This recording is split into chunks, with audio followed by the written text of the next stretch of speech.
नमस्कार दोस्तों, क्या आपने कभी सोचा है कि हमारे सौर मंडल में इतनी सारी ग्रह उपग्रह मौजूद हैं, लेकिन जीवन केवल हमारी पृथ्वी पर ही क्यों संभव है? आखिर ऐसी कौन सी विशेषताएं हैं जो धरती को इतना अनोखा बनाती हैं? आज हम इस वीडियो में जानेंगे कि जीवन के लिए जरूरी कौन-कौन से तत्व होते हैं और क्यों अन्य ग्रहों पर जीवन संभव नहीं है।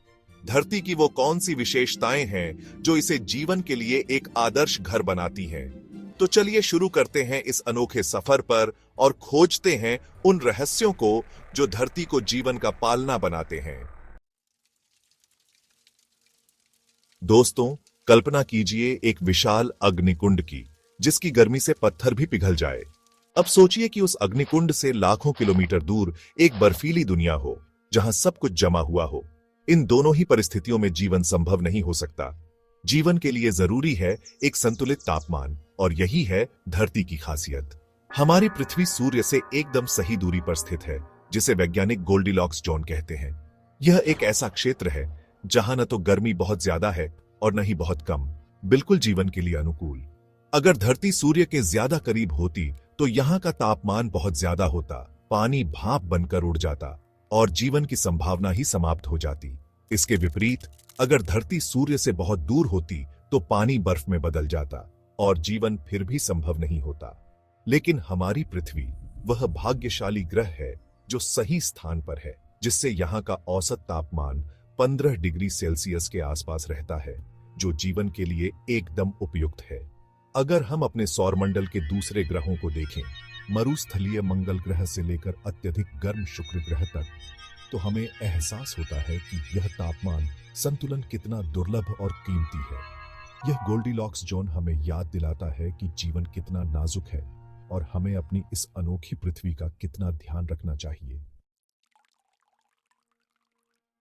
दोस्तों, पानी, यह शब्द सुनते ही हमारे मन में एक ठंडक, एक ताजगी का एहसास होता है। लेकिन क्या आप जानते हैं कि यह साधारण सा दिखने वाला पदार्थ जीवन का आधार है? धरती पर जीवन की उत्पत्ति ही पानी में हुई थी, और आज भी हर जीवित प्राणी को जीवित रहने के लिए पानी की आवश्यकता होती है। पृथ्वी का लगभग 71% हिस्सा पानी से ढका हुआ है। यह विशाल नीला विस्तार हमें अंतरिक्ष से एक चमकते हुए रत्न की तरह दिखाई देता है। लेकिन पानी सिर्फ सुंदरता का प्रतीक नहीं है, यह जीवन का रसायन है। पानी एक बेहतरीन विलायक है। इसका मतलब है कि यह अन्य पदार्थों को अपने अंदर घोल सकता है। यह गुण रासायनिक अभिक्रियाओं के लिए बहुत महत्वपूर्ण है, जो जीवन के लिए आवश्यक है। पानी पोषक तत्वों को एक स्थान से दूसरे स्थान तक पहुंचाता है, शरीर का तापमान नियंत्रित रखता है और अनेक जैविक क्रियाओं में महत्वपूर्ण भूमिका निभाता है। अन्य ग्रहों जैसे कि मंगल पर पानी के कुछ संकेत मिले हैं, लेकिन वह तरल रूप में नहीं है। मंगल पर पानी बर्फ के रूप में या मिट्टी में जमा हुआ है। इस अवस्था में पानी जीवन के लिए उपयोगी नहीं हो सकता। धरती पर तरल पानी की प्रचुरता ही यहाँ जीवन की किसी भी अन्य ग्रह की तुलना में अधिक विविधता का कारण है। यह सागरों की गहराइयों से लेकर ऊंचे पहाड़ों तक हर जगह जीवन को संभव बनाता है। दोस्तों, जरा एक गहरी सांस लीजिए। आपने जो हवा अंदर खींची, वह सिर्फ खाली जगह नहीं है। यह विभिन्न गैसों का एक अद्भुत मिश्रण है, जिसे हम वायुमंडल कहते हैं। और इस मिश्रण में एक गैस ऐसी है जो हमारे लिए सबसे ज्यादा महत्वपूर्ण है, ऑक्सीजन। पृथ्वी का वायुमंडल हमें सिर्फ सांस लेने के लिए ऑक्सीजन ही प्रदान नहीं करता, बल्कि यह हमें सूर्य से आने वाली हानिकारक पराबैंगनी किरणों और अंतरिक्ष से आने वाले उल्कापिंडों से भी बचाता है। यह एक सुरक्षा कवच की तरह काम करता है, जो हमें निरंतर खतरों से बचाता रहता है। हमारे वायुमंडल में 78% नाइट्रोजन, 61% ऑक्सीजन और अन्य गैसें होती हैं, जो जीवन के लिए आवश्यक हैं। यह संतुलन लाखों वर्षों में विकसित हुआ है और यह जीवन के लिए एकदम सही है। लेकिन सभी ग्रह इतने भाग्यशाली नहीं हैं। शुक्र और मंगल पर भी वायुमंडल तो है, लेकिन वहां या तो जहरीली गैसें हैं या वायुमंडल इतना पतला है कि वह जीवन के लिए अनुपयुक्त है। शुक्र का वायुमंडल कार्बन डाइऑक्साइड से भरा हुआ है, जो एक ग्रीन हाउस गैस है और इस ग्रह को अत्यधिक गर्म बना देती है। हमारा वायुमंडल हमें एक अदृश्य लेकिन महत्वपूर्ण रूप से जीवन देता है। यह हमें सांस लेने के लिए हवा, सुरक्षा और एक स्थिर जलवायु प्रदान करता है। ये एक नाजुक संतुलन है जिसे हमें सुरक्षित रखना होगा। दोस्तों, क्या आपने कभी सोचा है कि हमें सूर्य की तीव्र गर्मी और हानिकारक किरणों से कौन बचाता है? यह काम करता है धरती का एक अदृश्य कवच, चुंबकीय क्षेत्र। धरती एक विशाल चुंबक की तरह काम करती है। इसका चुंबकीय क्षेत्र हमें सूर्य से आने वाली प्राणघातक सौर हवाओं और विकिरण से बचाता है। सौर हवाएं सूर्य से निरंतर निकलने वाली प्रोटॉन और इलेक्ट्रॉन की एक धारा होती है जो किसी भी ग्रह के वायुमंडल को नष्ट कर सकती है। लेकिन धरती का चुंबकीय क्षेत्र इन हानिकारक कणों को अपनी ओर खींच लेता है और उन्हें ध्रुवों की ओर मोड़ देता है। यही कारण है कि हमें ध्रुवीय प्रदेशों में सुंदर ध्रुवीय ज्योति दिखाई देती है। यह इन सौर कणों का ही प्रभाव होता है जो वायुमंडल से टकराकर प्रकाश उत्पन्न करते हैं। यदि यह सुरक्षा कवच न हो तो पृथ्वी का वायुमंडल धीरे धीरे खत्म हो सकता था, जैसा कि मंगल के साथ हुआ। करोड़ों साल पहले मंगल पर भी एक घना वायुमंडल और तरल पानी था, लेकिन इसके चुंबकीय क्षेत्र के कमजोर होने के कारण सौर हवाओं ने इसके वायुमंडल को धीरे धीरे उठा दिया और आज यह एक ठंडा, शुष्क ग्रह है। शुक्र पर कोई चुंबकीय क्षेत्र नहीं है, इसलिए वहां का वायुमंडल बहुत विषैला और गर्म है।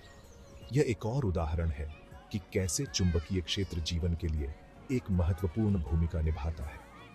धरती का चुंबकीय क्षेत्र हमें निरंतर होने वाले एक अदृश्य युद्ध से बचाता है। यह एक मौन रक्षक है जिसके बगैर पृथ्वी पर जीवन संभव नहीं होता।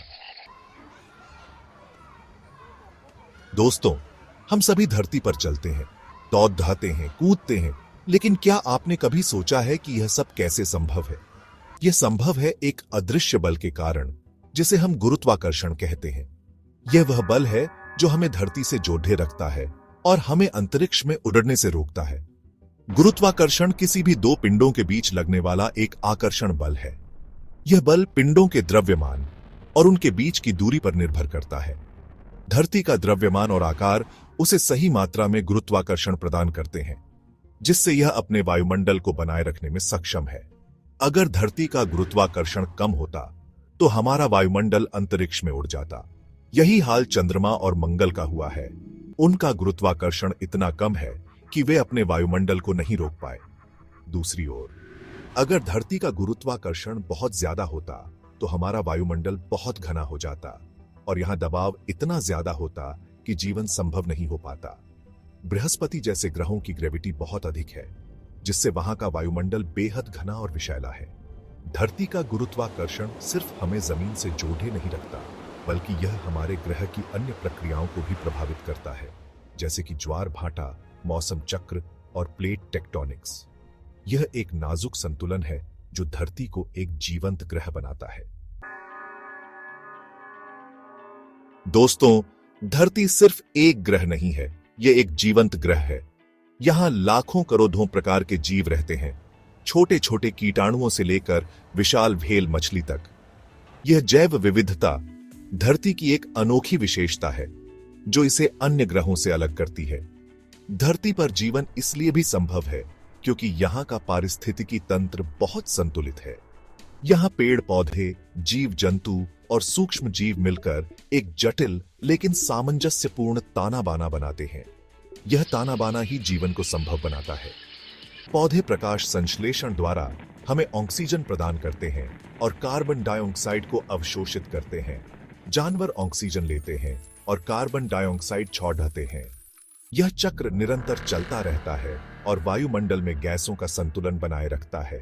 भोजन, पानी, स्वच्छ हवा और अन्य कई सेवाएं प्रदान करता है जो जीवन के लिए आवश्यक है। यह एक जटिल जाल है जिसमें हर जीव अपनी भूमिका निभाता है। किसी अन्य ग्रह पर अब तक ऐसा संतुलित पारिस्थितिकी तंत्र नहीं मिला है।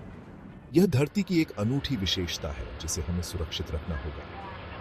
हमें यह समझना होगा कि हम सभी इस पारिस्थितिकी तंत्र का हिस्सा हैं और इसके स्वास्थ्य की जिम्मेदारी भी हमारी ही है। तो दोस्तों, यही वे कारण हैं जिनकी वजह से जीवन सिर्फ धरती पर संभव है। सही तापमान, पानी की उपलब्धता, चुंबकीय सुरक्षा, उचित गुरुत्वाकर्षण और संतुलित पारिस्थितिकी तंत्र, इन सभी तत्वों का एक साथ होना धरती को एक अनोखा ग्रह बनाता है। अब सवाल यह उठता है कि क्या भविष्य में हम किसी अन्य ग्रह पर जीवन बसा सकते हैं? वैज्ञानिक इस पर लगातार शोध कर रहे हैं, लेकिन अभी तक धरती जैसा कोई दूसरा ग्रह नहीं मिला। यह सचमुच एक दुर्लभ रत्न है, एक नीला नखलिस्तान जो ब्रह्मांड के विशाल रेगिस्तान में चमक रहा है। इसलिए दोस्तों, हमें अपनी पृथ्वी की रक्षा करनी चाहिए और इसे रहने योग्य बनाए रखना चाहिए। यह हमारा कर्तव्य है कि हम आने वाली पीढ़ियों के लिए इस अद्भुत ग्रह को सुरक्षित रखें। अगर आपको यह वीडियो पसंद आई हो तो इसे लाइक और शेयर करें और चैनल को सब्सक्राइब करना न भूलें। मिलते हैं अगली वीडियो में, तब तक के लिए धन्यवाद।